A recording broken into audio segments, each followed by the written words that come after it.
Hello dear students, Assalamu alaikum and July. Today we are going to recite a beautiful poem, Growing Old.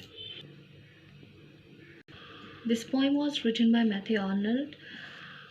This is an autobiographical poem and he wrote this poem 11 years before he died.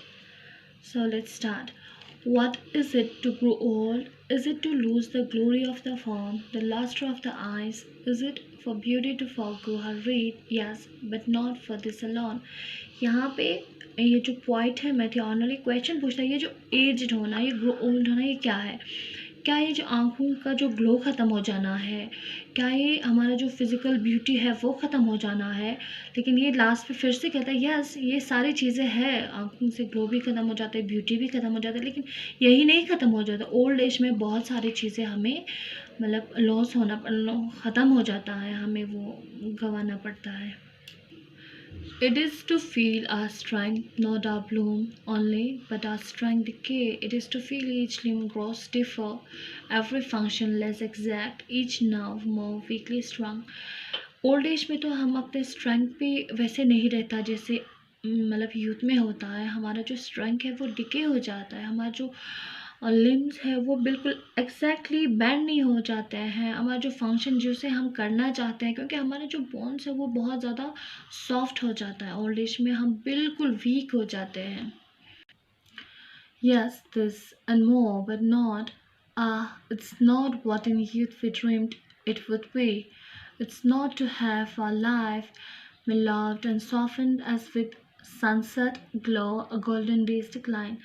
यहाँ पे poem ये बताना चाहता है, ये तो वैसे ही नहीं है जैसे हम यूथ में एक्सपेक्ट करते हैं कि ओल्ड एज में हम ये होंगे, वैसे चेंजेस आएंगे। नहीं, ये तो बिल्कुल डिफरेंट हमें फेस करना पड़ता है। ये जो स्टेज है ये टोटली डिफरेंट है, हमारी एक्सपेक्टेशन से बाहर है।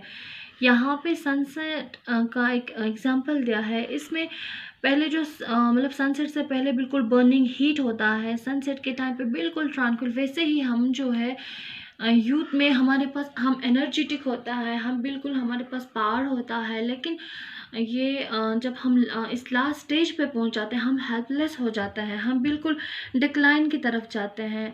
और यहाँ पे हमें ये लगता है कि हमसे कुछ हो नहीं पाएगा और हम जो बिल्कुल अकेले रहते हैं, बिल्कुल डिसअपॉइंट हो जाता है, एक्सट्रीमली डिसअपॉइंट हो जाता है। It's not to see the world as from a height with rapt prophetic eyes and heart profoundly stirred and weep and feel the fullness of the past, the years that are no more.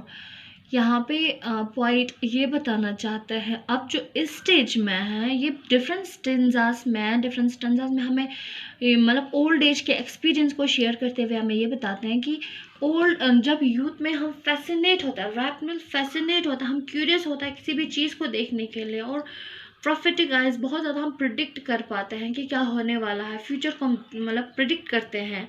And heart profoundly मतलब यहाँ पे great knowledge, बहुत ज़्यादा हमारे पास knowledge होता है, स्टाइट होता है mix and weep and feel. अब हम रोते हैं क्योंकि हम वो जो फुलनेस, वो जो दिन है अब वो हमारे पास नहीं है, वो सारे ख़त्म हो गए। अब बिल्कुल हम क्या हो गए हैं, helpless. It is to spend long days and not once feel that we were ever young. It is to add immersed in the hot prison of the present month to month with very pain.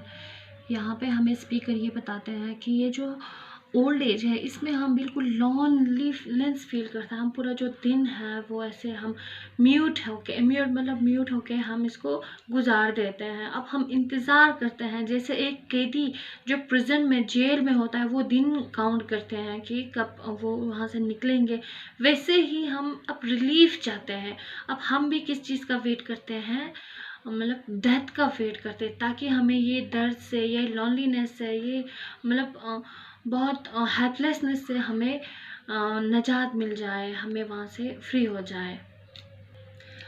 It is to suffer this and feel but half and feebly what we feel deep in our hidden heart fasters the dull remembrance of a change but no emotion, none. यहाँ पे speaker हमें ये बताते चलते हैं कि उसमें बिल्कुल हमारा जो फेबली मतलब बिल्कुल लैक कर चुके थे, फिज़िकल एक्टिविटी तो बिल्कुल नहीं, ना हमें स्ट्रेंथ रहता है, कुछ भी नहीं, हम बिल्कुल ऐसे पड़े हुए होते हैं। और कहीं ना कहीं हमारे जो हिडन हार्ट में हम अगर याद भी करें कि किसी चीज़ को कोशिश करने, हमारा जो मेमोरी लॉस को यहाँ पे हाईलाइट किया है कि हम बिल्कुल मतलब भूल चुके होते हैं कि यूथ में क्या था, प्रेजेंट में ना ही हम आगे के सोचने लगते, क्योंकि हमारे जो मेमोरी बिल्कुल लॉस हो चुका था। हम बिल्कुल ऐसे पड़े हुए होते हैं, कुछ भी जैसे कोई ऐसे लाश की तरह हम ऐसे रह रहे होते हैं और कुछ नहीं होता, कोई इमोशन नहीं होता उस टाइम पे हमारे अंदर। It is last stage of all, when we are frozen up within and quite the phantom of ourselves. ये जो स्टेज है, इसको हर किसी को ये तो फेस करना ही करना है। ये हमारा लास्ट स्टेज है जहाँ पे हम बिल्कुल फ्रोजन, मतलब बिल्कुल इनएक्टिव हो जाते हैं और क्वाइट बिल्कुल खामोश हो जाता है, हम भूत जैसे बन जाते हैं, फैंटम ऑफ आवर सेल्फ, ठीक है, सेपरेट उसको। और to hear the world applaud the hollow ghost which blamed the living man। अब यहाँ पे एक ये दिखाया है कि वो जो इंसान, वो जो लोग, सोसाइटी के लोग जब ये जवान होते हैं तो इस पर बिल्कुल क्रिटिसाइज करते हैं, लेकिन अब जो बिल्कुल ये बेड पे पड़ा हुआ था, ये उसको अपलॉड चीयर अप करने की कोशिश कर रहा था, जिसकी वजह से ये ब्लैम करता है लिविंग मैन को। ठीक है, तो यहाँ पे एक हिप्रोक्रेसी दिखा रहा है। तो मतलब ओल्ड एज में जब हम बेबस हो जाता है, हेल्पलेस हो जाता है, तो हमारे आगे पीछे लोग आते हैं, चीयर अप करने की कोशिश करते हैं। So that's all for today.